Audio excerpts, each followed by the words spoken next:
Hi everybody, I'm Brian Ullman at Ford Financial Group, and I just had a birthday, which got me thinking, what age you are matters.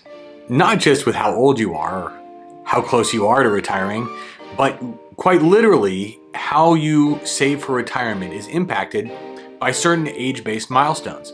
So that's what we're going to get into today.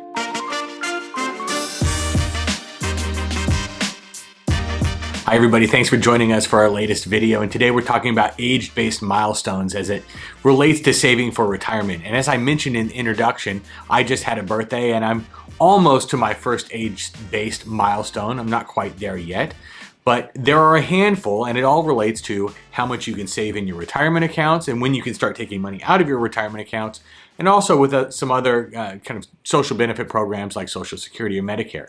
So let's dig right in to the first age-based milestone, and that is at age 50. When you turn age 50, you are now eligible for the catch-up provisions related to your retirement accounts. So for example, in your individual retirement account, your IRA, your contribution limits annually go from $6,000 to $7,000 a year. It's still the $6,000 contribution limit, but you have an extra $1,000 that you can put in to catch up on your IRA, and this is going forward every year, an extra $1,000 you can put into the contribution limit. The same is true for 401ks and 403bs and other employer-sponsored retirement plans.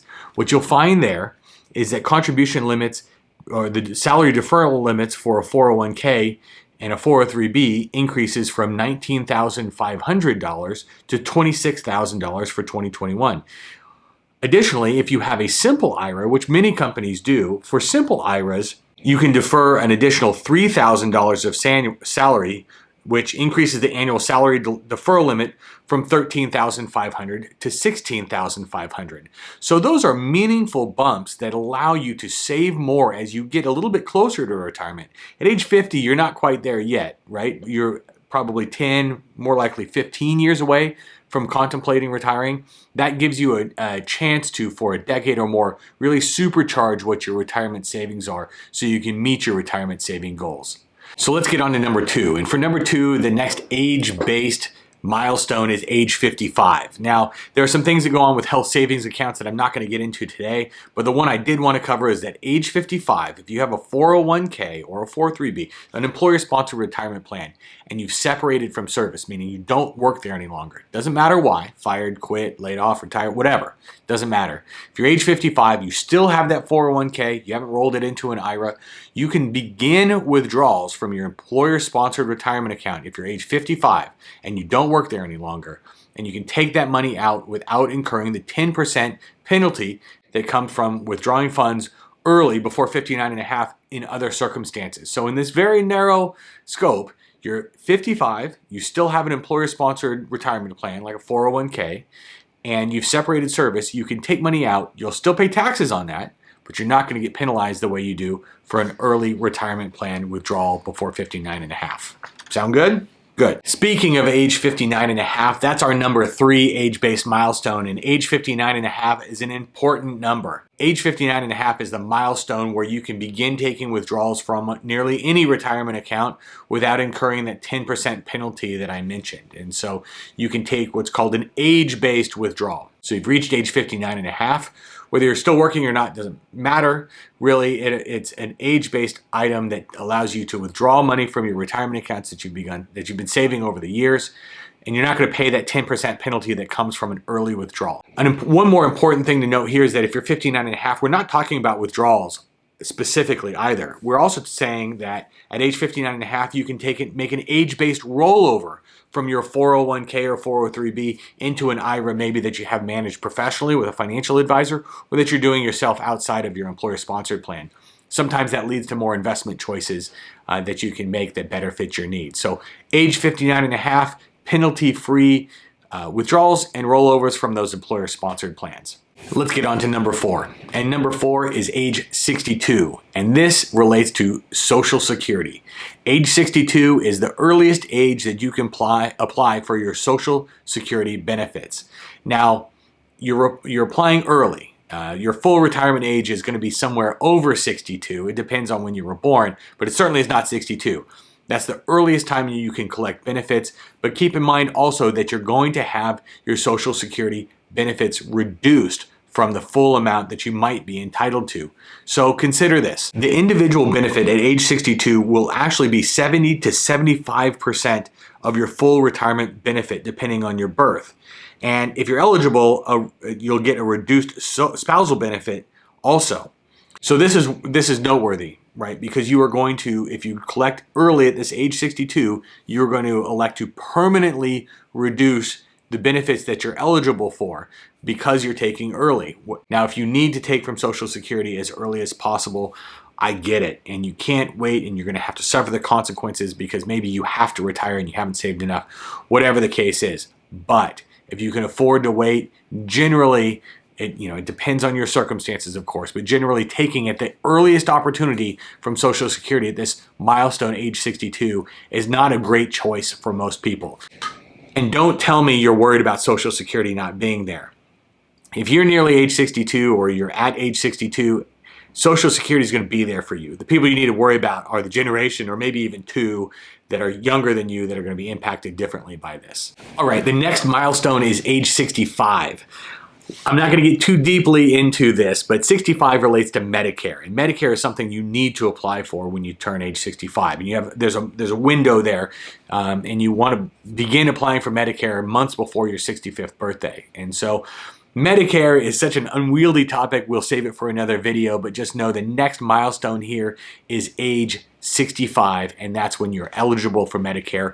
And from what we see here as financial advisors, quite frankly, Medicare and healthcare coverage is the difference between having to continue to work and being able to retire and move on to the next chapter. Okay, for the next milestone, let's get back to the Social Security discussion. And those milestones are ages 66 and 67. So chances are if you're watching this and you're not already collecting Social Security, your full retirement age is somewhere between age 66 and 67. Some changes were made years ago to move the Social Security full retirement age from 65 higher, and it depends on your age. So you'll need to check your Social Security statement. But this is, your full retirement benefits will become available to you somewhere between 66 and 67. For some people, it's age 66. For some people, it's age 67. And if you look on your Social Security statement, it might be age 66 and 2 months or 66 and 3 months.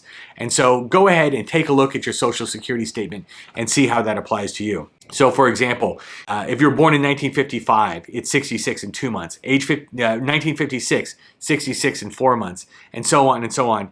If you were born in 1960 or later, it's going to be age 67. I'll save you the trouble in going and taking a look. But this is where you're going to get your full retirement benefits, this is your full retirement age. And so you're eligible to collect your benefits without any of those reductions that come from taking earlier than your full retirement age at age 62, 63, 64, and so on. Speaking of Social Security, I'm going to give you a bonus milestone age, and that's age 70.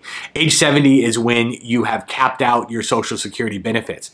If you don't take at your full retirement age and you wait to age 60, if in your case it's 67, 68, 69, 70, your benefits actually grow, and your Social Security benefits will be larger than what they were at your full retirement account. You are rewarded for waiting a little longer.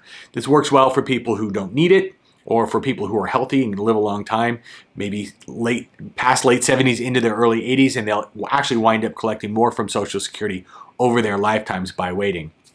But age 70 is also the age that you don't want to wait any longer. There's no benefit from delaying your Social Security benefits past age 70.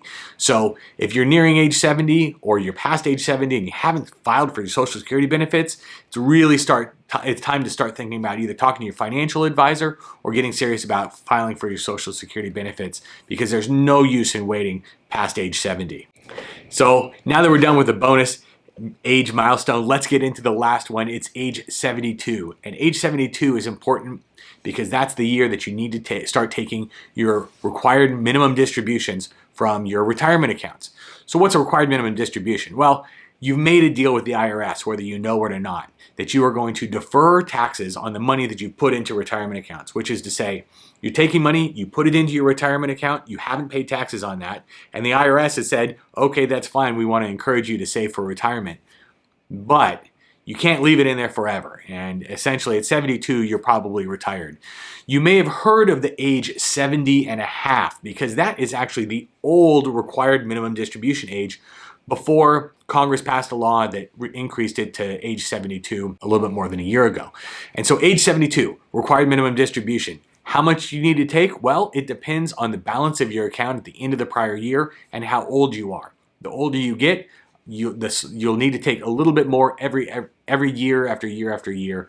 It goes up depending on your age, and it's a percentage of your account. And so let's just say, for example, in 1 year you take 2.5%, you're older, you take 2.7%, 2.9%, so on as you get older and older, and it goes up as high into the high single digits that you'll need to take when you're getting into your 80s and 90s. But that's how it's determined, and it's that percentage or that factor based against the value of your account at the end of the prior year.